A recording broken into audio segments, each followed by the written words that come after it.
இன்றைக்கும் இங்கு வந்திருக்கிற உங்கள் ஒவ்வொருவருக்கும் எங்கள் ஆண்டவர் வல்லவராக இருக்கிறார், நல்லவராக இருக்கிறார், உங்களை கைவிடாதவராக இருக்கிறார்.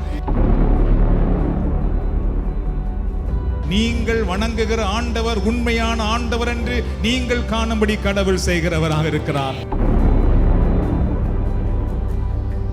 உங்கள் குடும்பம் காணும்படி கடவுள் செய்கிறவராக இருக்கிறார். உங்கள் பிள்ளைகள் காணும்படி கடவுள் செய்கிறவராக இருக்கிறார். உங்கள் உறவுகள் காணும்படி கடவுள் செய்கிறவராக இருக்கிறார். உங்கள் வேலையிடத்திலே இருக்கிறவர்கள் காணும்படி ஆண்டவர் செய்கிறவராக இருக்கிறார்.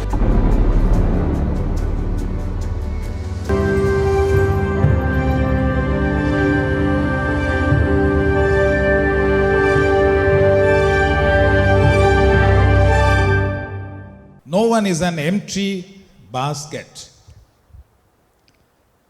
நாம் யாரும் வெறுமையான கூடைகள் அல்ல.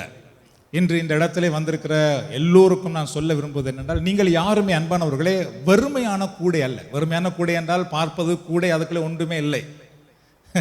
அதுபோல நாம் யாரும் பார்ப்பதுக்கு என்னவோ அப்படி இருக்குது, ஆனால் உள்ளுக்கு ஒன்றும் இல்லை. ஒரே வறுமை, ஒரே பிரச்சனை, ஒரே வேதனை, ஒரே கஷ்டம், ஒரே தோல்வி, இப்படியே இருக்க வேண்டும் என்று கடவுள் நம்மை உண்டாக்கவில்லை. நாங்கள் வெறுமையான பாஸ்கெட் அல்ல, அதாவது வெறுமையான ஒரு கூடை அல்ல என்பதை முதலாவது அறிந்து கொள்வோம். God has placed gift and talents on the inside of each one of us. கடவுள் நம்முடைய ஒவ்வொருவருக்குள்ளும் பார்த்தீர்கள் என்றால் சில திறமைகளை, சில ஆற்றல்களை தந்திருக்கிறார். எல்லாருக்கும் அது இருக்கிறது அன்பானவர்களே. No one can say I am a zero. ஒருவருமே நான் ஒரு பூஜ்யமானவன், நான் ஒன்றும் இல்லாதவன் என்று யாரும் சொல்ல முடியாது. You have a number of talents in you. உங்களுக்குள்ளே பல பல திறமைகள் அடங்கி இருக்கிறது என்பதை முதலாவது நீங்கள் அறிந்து கொள்ள வேண்டும். You have to bring them out and put them in the front of your zero. நீங்கள் யாராவது நான் ஒன்றுக்கும் உதவாதவன், என்னிடத்திலே ஒன்றுமே இல்லை, நான் படிக்காதவன், அல்லது எனக்கு அது இல்லை இது இல்லை, நான் ஒரு ஜீரோ என்று யார் சொல்லுகிறீர்களோ, அந்த ஜீரோவுக்கு முன்னாலே உங்களுக்குள்ளே அடங்கி இருக்கிற ஆண்டவர் கொடுத்திருக்கிற அந்த ஆற்றல்களை, அந்த திறமைகளை கொண்டு வந்து அந்த ஜீரோவுக்கு முன்னே நீங்கள் இன்றைக்கு வைக்கும்படி நான் கேட்டுக்கொள்கிறேன். அதற்காகவே ஆண்டவர் இந்த நாளிலே உங்களை இந்த இடத்திலே கொண்டு வந்திருக்கிறார். Then you will see your values. எப்பொழுது நான் ஜீரோ என்று சொல்லிக் கொண்டிருக்கிறீர்களோ அதுக்கு முன்பாக உங்களுடைய திறமை ஒன்றை கொண்டு வந்து வைத்து பாருங்கள். அப்பொழுது உங்களுடைய தகமை எவ்வளவு பெரிது என்பதை உங்களால் அறிந்து கொள்ள முடியும். If you put 1 in front of 0, 0 will turn to 10. சைவருக்கு முன்பாக, பூஜ்ஜியத்துக்கு முன்பாக ஒன்றை கொண்டு வந்து வைத்து பாருங்கள், அந்த பூஜ்ஜியம் 10 மாறிவிடுகிறது. அதுக்கு மேல அது பூஜ்ஜியம் அல்ல. அதுபோல இறைவன் உங்களுக்குள் கொடுத்திருக்கிற அந்த ஆற்றல்களை, திறமைகளை நீங்கள் கொண்டு வந்து எப்பொழுது முன்னே வைக்கிறீர்களோ அப்பொழுது உங்களுடைய வாழ்வின் தரம் உயர்ந்து கொண்டு போவதை உங்களால் காண முடியும். That's what you are. Don't keep your talent in you. Start using it today. உங்களுக்குள்ளே இருக்கிற ஆற்றல்களை, திறமைகளை உங்களுக்குள்ளே அடக்கி வைத்திருக்க வேண்டாம். அதை பயன்படுத்துவதற்கு தயாராகுங்கள். அதை பயன்படுத்துவதற்காக ஆண்டவரிடத்திலே மன்றாடுங்கள். கடவுள் உங்களுக்கு வல்லமை கொடுக்கிறவராக இருக்கிறார். I am going to speak about if you don't use it, you will lose it. இன்றைக்கு நாம் எதை பற்றி பேச போகிறோம் என்றால், நீங்கள் பயன்படுத்தவில்லை என்றால் அதை இழந்து விடுவீர்கள் என்பதை தான் நாம் இன்றைக்கு பார்க்க போகிறோம். My message title is, இன்றைக்கு எங்களுடைய தியானத்தின் தலைப்பு பார்த்தீர்கள் என்றால், you are not a zero but CEO. நீங்கள் ஒரு பூஜ்யமானவர்கள் அல்ல, ஒன்றுமில்லாதவர்கள் அல்ல, மாறாக நீங்கள் ஒரு தலைமை நிர்வாக அதிகாரி என்ற தலைப்பில் பார்க்க போகிறோம். தலைமை நிர்வாக அதிகாரி. நீங்கள் ஒரு சாதாரணமானவர்கள் அல்ல, ஒரு ஜீரோ அல்ல, ஒரு பூஜ்யமானவர்கள் அல்ல. Jesus said in Matthew chapter 25 verse 29, for whoever has will been given more and they will have abundance. Whoever does not have, even what they have will be taken from them. மத்தேயு 25:29 பாருங்கள். ஏனெனில் உள்ளவர் எவருக்கும் கொடுக்கப்படும், அவர்கள் நிறைவாக பெறுவர். இல்லாதவரிடமிருந்து அவரிடம் உள்ளதும் எடுக்கப்படும். அப்படி இயேசு சொன்னார். ஆண்டவர் இயேசு கிறிஸ்து சொல்லுகிற சில வார்த்தைகள் மிக மிக ஆழமானது. சென்ற முறை கூட நாம் ஒரு வார்த்தை பார்த்தோம். அவ்வளவு உங்களுக்கு கடவுளிடத்திலிருந்து பிரிக்கக்கூடிய எதுவாக இருக்கிறதோ அதை வெட்டி விடுங்கள் அப்படின்னு ஆண்டவர் சொல்வார். அவ்வளவு கடுமையாய் சொல்லுவார். ஆனால் அதுக்குள்ளே ஆழமான அர்த்தம் அடங்கி, அதுபோல தான் இதுக்கும். உங்களுக்கு நான் எல்லாவற்றையும் கொடுத்திருக்கிறேன், அதை நீங்கள் பயன்படுத்தவில்லையோ அது உங்களிடத்திலிருந்து எடுக்கப்பட்டு விடும் அப்படின்னு ஆண்டவர் இயேசு சொல்லுகிறார். அன்பானவர்களே, if you don't use well what you have been given, if you are not taking time to develop your talent, if you are not responsible for your talent, then it can be taken away from you.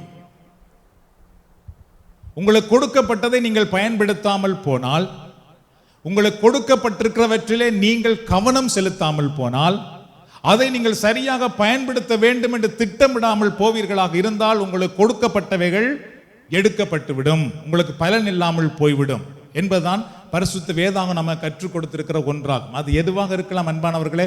கடவுள் உங்களுக்கு ஒரு இல்லம் கொடுத்திருக்கிறாரா, அதை சரியாய் பயன்படுத்துங்கள்.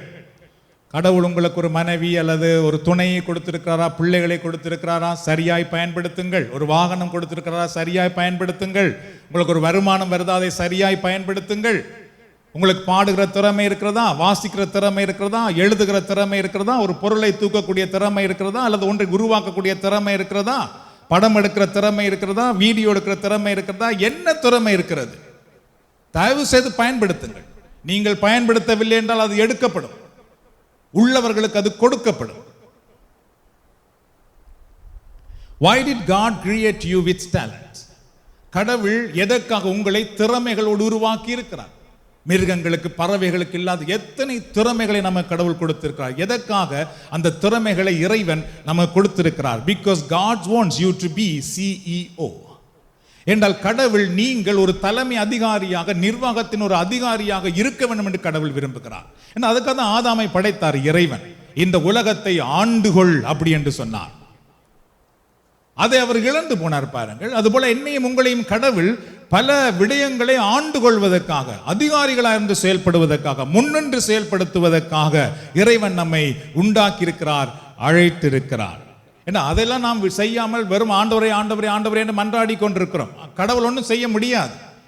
நாம் நமக்கு கொடுக்கப்பட்டவைகளை சரியாக பயன்படுத்தாமல் போனால் கடவுள் ஒன்றும் செய்ய முடியாது. Learn responsibility. சில பொறுப்புகளை எடுத்து பொறுப்பாக செயல்பட நீங்கள் கற்றுக்கொள்ளுங்கள். Learn fully focus to your studies. உங்களுடைய படிப்பிலே முழுக்க கவனம் செலுத்த கற்றுக்கொள்ளுங்கள். என்றால் that's your talent, that's your time. அது உங்களுக்கு கொடுக்கப்பட்டிருக்கிற நேரம், அது உங்களுக்கு கொடுக்கப்பட்டிருக்கிற திறமை. Puts your time to learn new things every day. ஒவ்வொரு நாளும் ஏதாவது ஒரு புதிய விடயங்களை கற்றுக்கொள்ள நீங்கள் முயற்சி செய்ய வேண்டும். அப்படி ஒன்றுமே கற்றுக்கொள்ளாமல் நாம் இருக்கக்கூடாது. சென்ற வாரம் கூட நான் எப்படி லோன்ரி செய்துட்டு மடிக்கலாம் அப்படின்னு, ஏற்கனவே நாங்கள் சிறப்பாக தான் மடிக்கிறோம். இருந்தாலும் ஏதாவது புதிதாக இருக்குதா அப்படின்ட்டு யூடியூப்ல பார்த்தபடி தான் தெரிஞ்சது. அப்படியேப்பா இவ்வளவு அழகாக மடிக்கக்கூடிய விதமெல்லாம் இருக்குதே, சின்ன இடத்துக்குள்ள வைக்கக்கூடிய விதமெல்லாம் மடிக்கக்கூடியதாக இருக்குதே, குலைந்து போகாமல் மடிக்கக்கூடியதாக இருக்குதே பாருங்கள். அதனாலே எதுவாக இருந்தாலும் you have to learn new things in every day. அப்படி நீங்கள் கற்றுக்கொள்ள ஆரம்பித்தால் நீங்கள் பெரிய அளவு வளர்ச்சி அடைய முடியும். When you are using your present time to be useful and truthful, you will receive more blessing from God for your future. கடவுள் உங்களுக்கு கொடுத்திருக்கிற நேரத்தை, கடவுள் உங்களுக்கு கொடுத்திருக்கிற தாளந்துகளை, ஆற்றல்களை நீங்கள் சரியாக பயன்படுத்த, உண்மையான முறையில் அவைகளை பயன்படுத்த ஆரம்பிப்பீர்களாக இருந்தால் கடவுள் உங்களை மென்மேலும் ஆசீர்வதிப்பதை உங்கள் வாழ்க்கையில் நீங்கள் காண முடியும். If you don't use it, you will lose it. நீங்கள் அதை பயன்படுத்தவில்லை என்றால் நீங்கள் அதை இழந்து போக வேண்டியதாகிவிடும். In Matthew chapter 25 we read, மத்தேயு நற்செய்தி நூல் 25ஆம் அதிகாரத்திலே நாம் ஒரு உவமை ஒன்றை நாம் பார்க்கிறோம். When the owner returned, the man with the 5 talents came and said, "Sir, here are your 5 talents, and that you gave me plus 5 more that I gained." அந்த உவமையில பார்த்துக்கிட்டால் அந்த அதிகாரி இடத்துல ஒருவர் வந்து சொல்லுகிறார், அந்த அதிகாரியை பார்த்து, என்னிடத்துல நீங்கள் 5 தாலந்துகளை கொடுத்தீர்கள், அந்த 5ஐ நான் பயன்படுத்தி இன்னும் 5ஐ நான் உற்பத்தி செய்திருக்கிறேன் அப்படி என்று சொல்லுவார். The owner said, "Well done, you have been faithful over a little." நீ சிறியதிலேயே நல்ல உண்மையாக நீ இருந்திருக்கிறாய். The second man said, "Sir, here are the 2 talents you gave me, plus 2 more that I gained." இரண்டாவது நபர் சொல்லுகிறார், எனக்கு 2 தாலந்து கொடுத்தீர்கள், நான் அந்த 2ஐயும் சரியாக பயன்படுத்தி இன்னும் 2 நான் உற்பத்தி செய்திருக்கிறேன் அப்படின்னு சொல்லுவார். The owner said the same thing. Well done. You have been faithful with what I have given you. அப்ப அந்த தலைவர் என்ன சொல்லுகிறார் என்றால், மிக மிக சிறந்தது, நான் கொடுத்ததிலே நீ உண்மை உள்ளவராக இருந்து அதை மென்மேலும் இன்னும் 2ஆக உருவாக்கி இருக்கிறாய் அப்படி என்று சொல்லுவார். The owner, now I am going to give you more, he said. Then third man came up and said, Sir, I was afraid. I did not want to lose what you gave me. மூன்றாவது நபர் வந்து என்ன சொல்லுகிறார் என்றால், நீர் என்ன கொடுத்தீரோ அதை நான் தொலைத்து விடக்கூடாது, அதை சேதப்படுத்தி விடக்கூடாது என்று அதை பத்திரமாக நான் அதை புதைத்து வைத்திருக்கிறேன். I did not want to take any risk. Here is the one talent that you gave me. அப்போ அவர் என்ன சொல்லுகிறார் என்றால், எனக்கு கொடுத்த அந்த ஒன்றை எந்த விதத்திலுமே அதுக்கு ஒரு ஆபத்து வர நான் விரும்பவில்லை, அதனாலே நான் அதை பத்திரமாக புதைத்து வைத்துவிட்டு அதை எடுத்துக்கொண்டு வந்திருக்கிறேன், எந்தாரும் அப்படி என்று அவர் கொடுக்கிறார். This owner was angry. He said, You lazy man, you should have at least put my money in the bank so I could have earned some interest. So அந்த தலைவர் என்ன சொல்லுகிறார் என்றால், மிக சோம்பேறியே, இதை நீ ஒரு பேங்க்ல வைத்திருந்தால் கூட அதுக்கு ஒரு வட்டி வந்திருக்கும். Now take from him who has 1 and give to the man who has 10. அந்த 1 உள்ளவரிடத்திலே அதை எடுத்து 10 உள்ளவரிடத்திலே 10 செய்தவரிடத்திலே கொடுக்கப்பட்டது என்று பார்க்கிறோம். ஸோ இதுதான் அன்பானவர்களே, this is the Bible principle. இதுதான் வந்து திருமறை நம்ம கற்றுக் கொடுக்கிற ஒன்று. நாம் ஒன்றுமே செய்யாமல் வெறும் செபம் மட்டும் செய்து கொண்டிருந்தால் கடவுள் நம்மை ஆசீர்வதிக்க மாட்டார். நாம் எதற்காக செபிக்கிறோம்?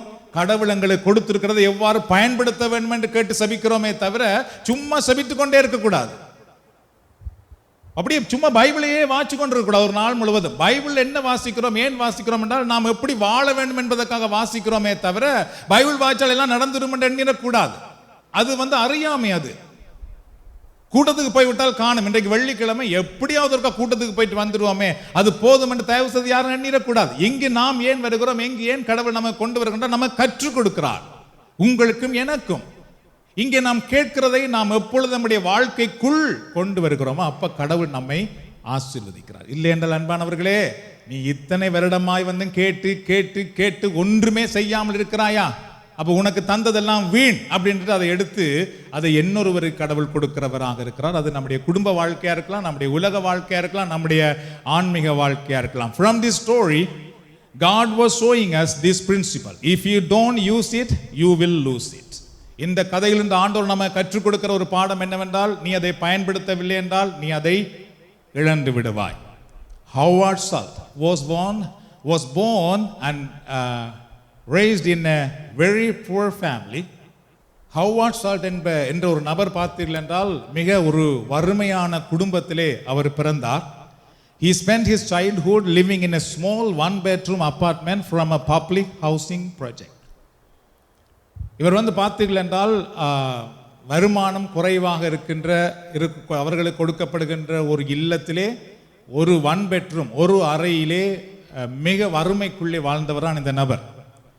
When Howard was only 7 years old, his father fell on the ice and broke his leg, and because of this, Howard's father was fired from his job, and with no medical insurance and no saving, his family was struggling for money.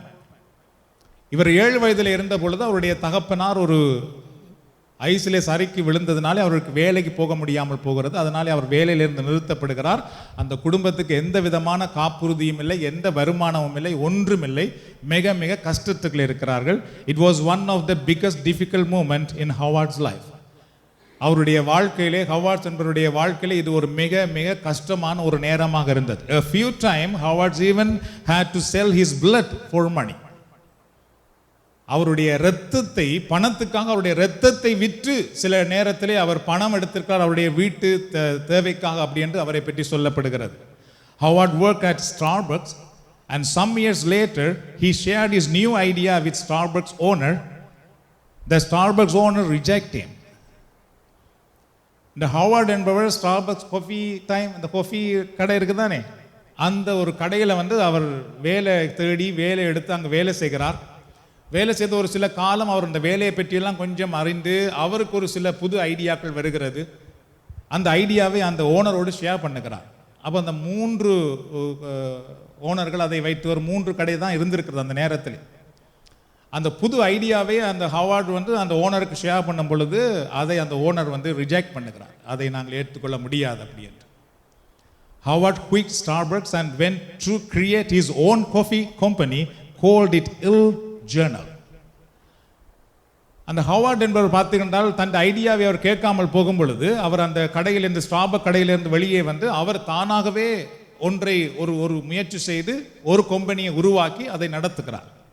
After few years, Starbucks went bankrupt. சில காலம் கழிந்த பின்பு அந்த Starbuck copy கடை இருக்கிறது அல்லவா, அது வந்து ரன் பண்ண முடியாமல் பேங்க்ரப்ட் போகிறது, அது மூடப்படுகிறது. And Howard brought the company and became CEO to Starbucks. அது பின்பு அவர் என்ன செய்கிறார் என்றால் அந்த ஸ்டார்பக்ல வேலை செய்தவர் அதை அந்த என்னது பேங்க்ரப்ட் படித்த அந்த கம்பெனியை அவர் வேண்டுகிறார். ஏன்னா அவருடைய புது ஐடியாக்கள் இருக்கிறது பாருங்கள், அதை வேண்டி புதிய பேரிலே அவருடைய நேமோடு இந்த நேமையும் இணைத்து அந்த கடையை அவர் வந்து அந்த நேம்லே இன்னும் உருவாக்குகிறார். Today, Starbucks has more than 30,000 stores around the world and a market value of over $100 billion. இன்றைக்கு அந்த ஸ்டார்பக் கடை பார்த்தீர்கள் என்றால் கிட்டத்தட்ட 30,000க்கு மேலான கடைகள் யுனைடெட் ஸ்டேட்லே, அமெரிக்காவிலே, உலகம் முழுவதும் பார்த்தீர்கள் என்றால் எல்லா இடங்களிலுமே சில முக்கியமான இடங்கள் எல்லாம் அவருடைய கடைகள் வந்து 30,000க்கு மேலாக கடைகள் வந்து இன்றைக்கு அவருடைய பெருமதி, அவரிடத்தில் இருக்கிற சொத்தினுடைய பெருமதி பார்த்தீர்கள் என்றால் $100 பில்லியன் என்றால் $100 கோடி மேலாக அவர் இன்றைக்கு ஒரு சொத்துக்கு அதிகாரியாக மாறி இருக்கிறார். My friends, if you are ready to use your talents, God will lift you up for sure. உங்களுடைய திறமைகளை, கடவுள் உங்களுக்கு கொடுத்திருக்கிற ஞானத்தை, அறிவை, ஆற்றலை நீங்கள் சரியாக பயன்படுத்த தயாராக இருப்பீர்கள் என்றால் இறைவன் நிச்சயமாக உங்களை மேலே கொண்டு வர அவர் வல்லவராக இருக்கிறார். உதவி கரங்களை தட்டி நாம் ஆண்டவருக்கு நன்றி செலுத்துவோமா? Remember, you are not zero, you are CEO. நீங்கள் ஒன்றுமில்லாதவர்கள், பூஜ்யமானவர்கள் அல்ல. நீங்கள் ஒரு தலைமை நிர்வாக அதிகாரியாக இருக்க முடியும். Nobody has your talent. Remember, your talents are unique. உங்களிடத்திலே கடவுள் என்ன கொடுத்திருக்கிறாரோ அது இன்னொருடத்திலே இருக்காது. உங்களிடத்திலே கடவுள் கொடுத்திருக்கிற திறமைகள் என்பது அன்பானவர்களே தனித்துவமானது. It is not important how many talents you have. What is important is, are you using what you have? அன்பானவர்களே, நீங்கள் எவ்வளவு திறமைகள் வைத்திருக்கிறீர்கள் என்பது முக்கியமல்ல, அதையெல்லாம் நீங்கள் எவ்வாறு பயன்படுத்துகிறீர்கள் என்பதுதான் மிக மிக முக்கியமானதாகும். If you are faithful with what you have, God will increase you. கடவுள் உங்களுக்கு கொடுத்திருக்கிறவைகள் எல்லாம் நீங்கள் உண்மையாக இருப்பீர்களாக இருந்தால், அவரை சரியாக நீங்கள் பயன்படுத்த வேண்டும் என்று நினைப்பீர்களாக இருந்தால் நிச்சயமாக கடவுள் உங்களை உயர்த்த வல்லவர். Remember, you are not a zero but CEO. நீங்கள் பூஜ்யமானவர்கள் அல்ல, நீங்கள் ஒரு நிர்வாக அதிகாரியாக மாற்றப்பட முடியும். Howard was zero but now he is CEO. He is no more zero. He is worth of how much I say, 100 billion? Yeah, 100 billion. ஒரு நேரத்தில் அவர் வந்து ஜீரோவாக இருந்தார். ஆனால் இன்றைக்கு $100 கோடி மேலாக அவர் தகுதி உள்ளவராக மாறி இருக்கிறார். எதனால் தெரியுமா? அவருக்குள் இருந்த அந்த திறமையை அவர் பயன்படுத்தினார். இன்றைக்கு நான் உங்களுக்கு சொல்லட்டும், உங்களுக்குள்ளே எவ்வளவோ திறமைகள் இருக்கிறது அன்பானவர்களே, நமக்குள்ளே எவ்வளவோ திறமைகள் இருக்கிறது. அந்த திறமைகளை நாம் சரியாக வெளிக்கொண்டு வர வேண்டும் என்றால் எங்களுக்குள்ளே என்ன இருக்கிறது என்பதை முதலாவது நீங்கள் அறிந்து கொள்ள வேண்டும். எப்பொழுது நானும் நீங்களும் கிறிஸ்துவுக்குள் வருகிறோமோ அப்பதான் தெரியும் எங்களுக்குள்ளே எவ்வளவு திறமைகளை ஆண்டவர் வைத்திருக்கிறார். இயேசுவால் எல்லாம் முடியும் என்ற ஒரு பெரிய நம்பிக்கை நமக்கு வரும். அப்பொழுது நாம் நம்முடைய திறமைகளை வெளியே கொண்டு வர ஆரம்பிப்போம். அப்ப கடவுள் என்ன செய்வார் தெரியுமா? எல்லாவற்றிலும் நம்மை ஆசீர்வதிப்பார். யோசேப்பு ஒரு எகிப்து நாட்டுக்கு அடிமையாக விற்கப்படுவார். கடவுள் அவர்கள் கொடுத்த ஞானத்தை சுப வல்லமையை பயன்படுத்தினதுனாலே அந்த நாட்டுக்கே அதிகாரியாக ஆண்டவர் மாற்றுவார். சக்கேயு ஒரு குட்டை மனிதனாக இருப்பார். இயேசுவை பார்க்க வேண்டும் என்று விரும்பிய பொழுது, ஆண்டவரே நீர்தானே என்னை கட்டையாக படைத்தீர், நான் ஏன் உம்மை பார்க்க வேண்டும், நான் உம்மை வெறுக்கிறேன் என்று சொல்லவில்லை. அவர் குட்டை மனிதனாக இருந்தாலும் தன்னுடைய திறமையை பயன்படுத்தி மரத்திலே ஏற ஆரம்பித்தார். கடவுள் அவரை கண்டார் என்று பார்க்கிறோம். ராம் முழுவதும் பேதுரு பாடுபடுவார், ஒன்றும் பிடிபடவில்லை. ஆண்டவர் சொல்லுவார், மீண்டும் வலையை வீசு. பேதுரு மீண்டும் கடவுள் வார்த்தையை கேட்ட பின்பு தன்னுடைய தாளந்தை பயன்படுத்துவார், திறமையை பயன்படுத்துவார். திரளான மீன்கள் அதிலே பிடிபடுகிறது என்று நாம் பார்க்கிறோம். அதுபோல் அன்பானவர்களே, கடவுள் எங்களுக்கென்றும் உங்களுக்கென்றும் வேண்டிய பெரிய ஆசீர்வாதங்களை வைத்திருக்கிறார். கடவுள் நீங்கள் மேலே இருக்க வேண்டும் என்று விரும்புகிறார், உயர்ந்து வர வேண்டும் என்று விரும்புகிறார். உடைய பிள்ளைகள் எல்லாரும் உயர்ந்த நிலையில் இருக்க வேண்டும் என்று விரும்புகிறார். அப்படி வர வேண்டும் என்றால் நாம் எல்லோரும் கடவுளிடத்திலே வந்து அவரிடத்திலே நம்மை அர்ப்பணித்து அவர் கொடுத்தவைகளை நாம் பயன்படுத்துவதற்கு எங்களை அர்ப்பணிப்போமாக இருந்தால் நாம் கையிடும் அனைத்தையும் இறைவன் ஆசீர்வதிப்பார். அல்லேலூயா. நாம் ஜெபிப்போம். எல்லாரும் எழுந்து நின்று ஆண்டவருடைய கரங்களை அர்ப்பணிக்கலாம். God bless you and your family. ஆண்டவர் உங்களையும் உங்கள் குடும்பத்தையும் ஆசீர்வதிப்பாராக. எனக்கொத்தாசை வரும் பர்வதம் நேராயன் கண்களை ஏறெடுப்பே. எனக்கொத்தாசை வரும் பர்வதம் நேராயன் கண்களை ஏறெடுப்பே. மீண்டும் சொல்லுவோம் எல்லாரும். எனக்கொத்தாசை வரும் பர்வதம். ஆண்டவரே நோக்கி பார்ப்போம். அவர் உங்களை உயர்த்துவார், அவர் உங்களுக்கு சிறந்த எதிர்காலத்தை கொடுப்பார். உங்கள் வாழ்க்கை வெளிச்சமாக மாறும், உங்கள் வாழ்க்கை விடுதலை பெற்றதாக மாறும், உங்கள் வாழ்க்கை ஆசீர்வதிக்கப்படும்.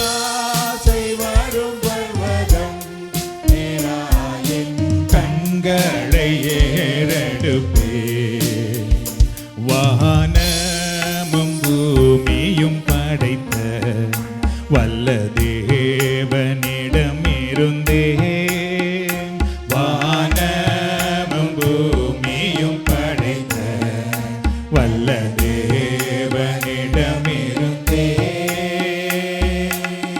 எண்ணுக்கடங்கா நன்மைகள் வருமே, என் கண்கள் ஏறெடுப்பேன்.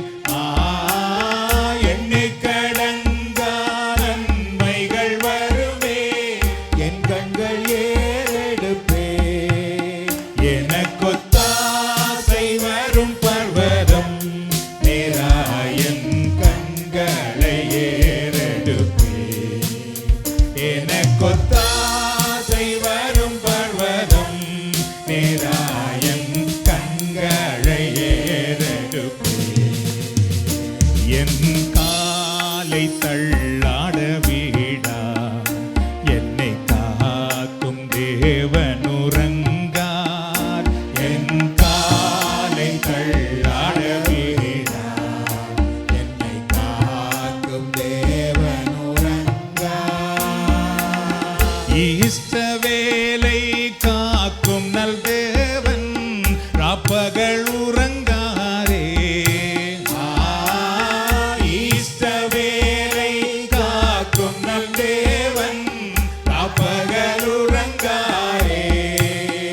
எனக்கொத்தாசை வரும் பர்வதம் நேராயன் கண்களை ஏறெடுப்பே.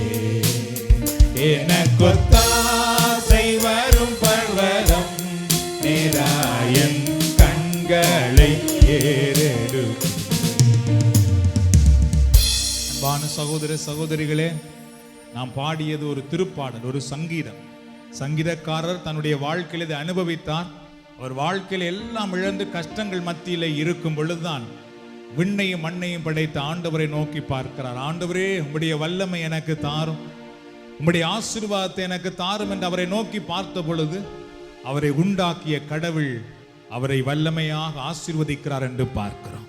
உங்கள் கரங்கள் விண்ணையும் மண்ணையும் படைத்த ஆண்டவரை நோக்கி இப்பொழுது உயரட்டும். அன்பானவர்களே, ஆண்டவர் உங்களை ஆசீர்வதிப்பார்.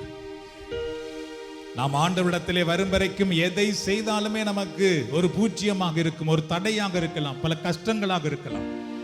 ஆனால் ஆண்டவர் சொல்லியிருக்கிறார், எப்பொழுது நீங்கள் என்னிடத்திலே வந்து விட்டீர்களோ அப்பொழுது நீங்கள் கையிடும் அனைத்தை நான் ஆசீர்வதிப்பேன் என்று. நான் உங்களுக்கு முன்னே சென்று உங்கள் தடைகளை அகற்றுவேன் என்று ஆண்டவர் சொல்லியிருக்கிறார். உங்களுக்கு மறைவாயிருக்கிற என் ஆசீர்வாதங்களை உங்கள் கண்கள் முன்பாக கொண்டு வருவேன் என்று ஆண்டவர் சொல்லியிருக்கிறார். நீங்கள் கீழாக மாட்டீர்கள், மேலாகுவீர்கள் என்று ஆண்டவர் சொல்லியிருக்கிறார். நீங்கள் கடைசியாக மாட்டீர்கள், முதலாவீர்கள் ஆண்டவர் சொல்லியிருக்கிறார். ஆகவே இந்த நாளிலே ஆண்டவர் உங்களை உயர்த்த வேண்டும் என்று விரும்புகிறார். எல்லோரும் முதலவே ஆண்டவருக்கு நன்றி செலுத்தலாம். இந்த நேரத்திலே நன்றி ஆண்டவரே, நீர் எங்களோடு இருப்பதற்காக நன்றி. இந்த நாளிலே உங்களுடைய பிள்ளைகள் உயரும்படியான ஒரு ஆசீர்வாதத்தை தருவதற்காக உமக்கு நன்றி செலுத்துகிறோம். யாரெல்லாம் இன்றைக்கு இந்த வழிபாட்டிலே வந்திருக்கிறார்களோ அவர்கள் பாக்கியம் பெற்றவர்களாக மாறுகிறார்களே, அதற்காக நாங்கள் உம்மை ஸ்தோத்தரிக்கிறோம். நேரலில் இணைந்திருக்கிற ஒவ்வொருவரையும் இந்த நேரத்திலே ஆசீர்வதிப்பதற்காக உம்மை ஸ்தோத்தரிக்கிறோம். நன்றி ஆண்டவரே. எல்லோரும் ஜெபிப்போம், எல்லோரும் நன்றி சொல்லுங்கள் ஆண்டவருக்கு. உங்கள் கரங்கள் ஆண்டவரை நோக்கி உயர்ந்திருக்கட்டும். அன்பானவர்களே, மனிதர்களை நோக்கி நீங்கள் கரங்களை நீட்டிய காலங்கள் போதும். மனிதர்களிடத்திலே பிச்சை எடுத்த காலங்கள் போதும். விண்ணையும் மண்ணையும் படைத்த ஆண்டவரை நோக்கி உங்கள் கரங்கள் உயரட்டும். விண்ணையும் மண்ணையும் படைத்த ஆண்டவரை நோக்கி உங்கள் குரல் எழும்பட்டும். கடவுள் உங்கள் குரலுக்கு பதில் கொடுக்கிறார். கடவுளை நோக்கி உயர்த்துகிற உங்கள் கரங்களை ஆண்டவர் பிடித்து உயர்த்தி விடுகிறார். கடவுளை நோக்கி உயர்த்துகிற உங்கள் உள்ளத்தை ஆண்டவர் பார்க்கிறார். இந்த நேரத்திலே உங்கள் குடும்பம் உயர்த்தப்படும். அன்பானவர்களே, ஜெபியுங்கள். உங்கள் பிள்ளைகள் வாழ்வடைவார்கள், ஜெபியுங்கள். உங்களுக்கு சிறந்த எதிர்காலம் உருவாகும், ஜெபியுங்கள். நீங்கள் தேடுவது உங்களுக்கு வரும், ஜெபியுங்கள். இந்த நேரத்திலே தடைகள் நீக்கப்படும். இந்த நேரத்திலே கட்டுகள் கட்டவிழ்க்கப்படும். இந்த நேரத்திலே ஜெபியுங்கள், ஜெபியுங்கள். யாக்கோபுக்கு எதிரான மந்திரவாதமும் இல்லை, யாக்கோபுக்கு எதிரான குறி சொல்லுதலும் இல்லை என்று சொல்லப்பட்டிருக்கிறது. உங்களுக்கு எதிராக எந்த தீமையும் நீக்க முடியாது. ஜெபியுங்கள். இயேசுவின் நாமத்திலே தடைகள் நீங்கட்டும். இந்த நேரத்திலே இயேசுவின் நாமத்திலே கட்டுகள் கட்டவிழ்க்கப்படட்டும். இந்த நேரத்திலே இயேசுவின் நாமத்திலே செங்கடல் பிரிக்கப்படுவதாக. இயேசுவின் நாமத்திலே நம்முடைய பிள்ளைகளுக்கு வேண்டிய ஆசீர்வாதம் இப்பொழுது இவர்கள் மேல் இறங்கி வருவதாக. பரலோகத்தின் பண்டக சாலை இப்பொழுது திறக்கப்படுவதாக. பரலோகத்தில் இருக்கிற மதகுகள் உடைக்கப்படுவதாக. அங்கிருந்து ஆசீர்வாத தண்ணீர் உம்முடைய பிள்ளைகள் மேல் இறங்கி வருவதாக. நன்றி சொல்லுகிறோம் ஆண்டவரே, நன்றி சொல்லுகிறோம் ஆண்டவரே, நன்றி சொல்லுகிறோம் ஆண்டவரே. இதோ உம்முடைய பிள்ளைகள் வறுமையான கூடியாக இந்த இடத்திலே வந்திருக்கலாம், ஆனால் இவர்கள் போகும் பொழுது ஆசீர்வாதத்தோடு போவார்களாக, ஆசீர்வாதத்தோடு போவார்களாக. நன்றி நன்றி நன்றி ஆண்டவரே. எல்லோரும் முதலவே ஆண்டவருக்கு நன்றி செலுத்தலாம். மீண்டும் நன்றி ஆண்டவரே. போற்றுகிறோம், போற்றுகிறோம், துதிக்கிறோம், ஆராதிக்கிறோம். வல்லமையின் ஆண்டவரே, உம்முடைய பிள்ளைகள் எப்பொழுதும் உயர்ந்து வர வேண்டும் என்று நீர் விரும்புகிறீர். இந்த உலகத்திலே தாழ்த்தப்பட்டிருக்க வேண்டும் என்று யாரையும் படைக்கவில்லை. எந்த குடும்பமும் கண்ணீரிலும் கவலையிலும் கஷ்டத்திலும் பிசாசின் கட்டுகளில் இருக்க வேண்டும் என்று நீர் எந்த குடும்பத்தையும் உருவாக்கவில்லை.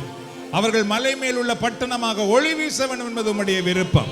உம்முடைய பிள்ளைகள் கடன் வேண்டக்கூடாது, கடன் கொடுக்க வேண்டும் என்று உம்முடைய விருப்பம். உம்முடைய பிள்ளைகள் மற்றவர்களுக்கு ஆசீர்வாதமாக இருக்க வேண்டும் என்பது நீர் ஆசீர்வதிக்கிறீர். ஆகவே இந்த இடத்திலே வந்திருக்கிற எல்லோரும் அவ்வாறு ஆசீர்வதிக்கப்படுவார்களாக. இவர்கள் சிறுகி போகாமல் பெருகுவார்களாக. இவர்கள் கடைசியாகாமல் முதலாக்கப்படுவார்களாக. இவர்கள் ஒரு பூச்சியமாக இல்லாமல் தலைமை அதிகாரியாக மாற்றப்படுவார்களாக. இவர்கள் செய்யும் அனைத்திலும் வெற்றி பெறுவார்களாக. இவர்களுக்கு வேண்டிய அனைத்தும் இவர்களை கை கூடுவதாக. இவர்களுக்கு வேண்டியதுக்கு மேலாக இவர்கள் பெற்றுக் கொள்ளுவார்களாக. இவர்கள் எல்லோருக்கும் வாரி வழங்கும் மக்களாக மாற்றப்படுவார்களாக. இவர்களுக்குள்ள இருக்கிற திறமைகள் ஒவ்வொன்றும் இயேசுவின் நாமத்திலே இப்பொழுது ஆசீர்வதிக்கப்படுவதாக. அவைகள் வழியாக இவர்கள் உயர்த்தப்படுவார்களாக. ஆண்டவர் இவர்களுக்கு வேண்டிய ஞானம் இப்பொழுது கிடைப்பதாக. இவர்களுக்கு வேண்டிய அறிவு இப்பொழுது கிடைப்பதாக. இவர்களுக்கு வேண்டிய ஆற்றல்கள் கிடைப்பதாக. இவர்கள் வேலையிடத்தில் உயர்வதற்கான திறமை இவர்களுக்கு கொடுக்கப்படுவதாக. அங்கிருக்கிற வாசல்கள் திறக்கப்படுவதாக. இவர்களுடைய வேலையிடத்தில் இருக்கிற முதலாளிமார் அதிகாரிகள் இவர்களை கண்டு ஆச்சரியப்படத்தக்க விதமாக யோசேப்பிடத்தில் இந்த ஞானம் இவர்களுக்கு இப்பொழுது கிடைப்பதாக. இங்க இருக்கிற பிள்ளைகளுக்காக நாங்கள் ஜெபிக்கிறோம் ஆண்டவரே. எங்கள் பிள்ளைகளுக்கு வேண்டிய நிறைவான ஞானம் இப்பொழுது இறங்கி வருவதாக. இவர்கள் ஞானத்தினால் உயர்ந்து நிற்பார்களாக. சாத்ராக், மேசாக், ஆபேத்நேகோவை போல, தானியேலை போல, யோசேப்பை போல எங்களுடைய பிள்ளைகள் ஞானத்தில் சிறந்திருக்கும்படி நாங்கள் ஜெபிக்கிறோம். செய்வது அனைத்திலும் வெற்றி பெறும்படி நாங்கள் ஜெபிக்கிறோம். இவர்கள் தாழ்ந்து போகாமல் உயர்த்தப்பட்டிருப்பார்களாக. எங்களுடைய பிள்ளைகளுடைய எதிர்காலம் எல்லாம் நட்சத்திரத்தை போல பிரகாசமாயிருப்பதாக. நன்றி கூறுகிறோம் ஆண்டவரே. எல்லோரும் முதலில் மீண்டும் நன்றி செலுத்தலாம் இந்த நேரத்திலே. ஸ்தோத்திரம் ஸ்தோத்திரம் ஸ்தோத்திரம். நன்றி ஆண்டவரே, நன்றி நன்றி இயேசுவே, உமக்கு நன்றி என்று சொல்லுங்கள். அன்பின் ஆண்டவரே, இதோ இந்த நேரத்திலே நானே ஜீவ ஊற்று என்று சொன்னீர், வற்றாத ஊற்று என்று நீர் சொல்லி இருக்கிறீர். ஆகவே ஆண்டவரே, உம்முடைய பிள்ளைகளுடைய வாழ்க்கையில எப்பொழுதும் அவர்கள் காய்ந்து போன வறண்டு போன நிலங்களாக, தண்ணீர் இல்லாத ஒரு கிணறாக இருக்க வேண்டும் என்று நீர் விரும்பவில்லை. இவர்களுடைய வாழ்க்கையில் எப்பொழுதும் சமாதானம், சந்தோஷம், ஆசீர்வாதம் நிறைந்து இருக்க வேண்டும், ஊற்றெடுத்துக் கொண்டிருக்க வேண்டும் என்று நீர் விரும்புகிறீர். இயேசுவின் நாமத்தில் இன்றைக்கு இந்த வழிபாட்டிலே வந்திருக்கிற அத்தனை பேரையும் நாங்கள் ஆசீர்வதிக்கிறோம்.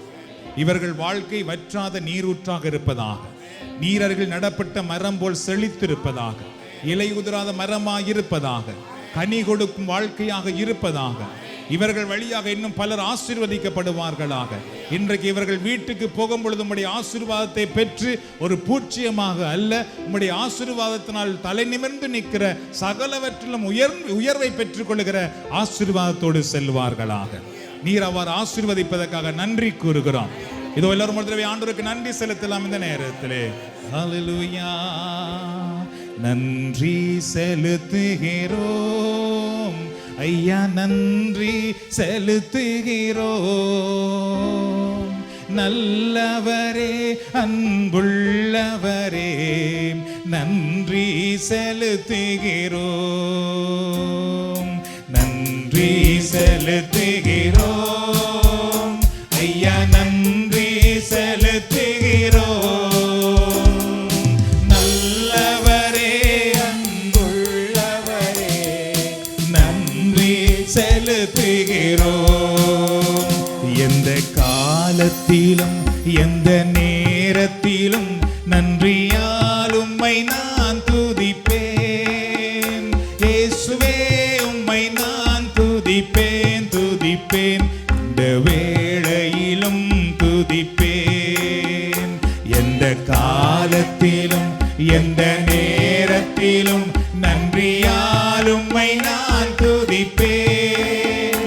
இயேசுவே, உம்மை நான் துதிப்பேன் துதிப்பேன், இந்த வேளையிலும் துதிப்பேன். இயேசுவே, உம்மை நான் துதிப்பேன் துதிப்பேன், இந்த வேளையிலும் துதி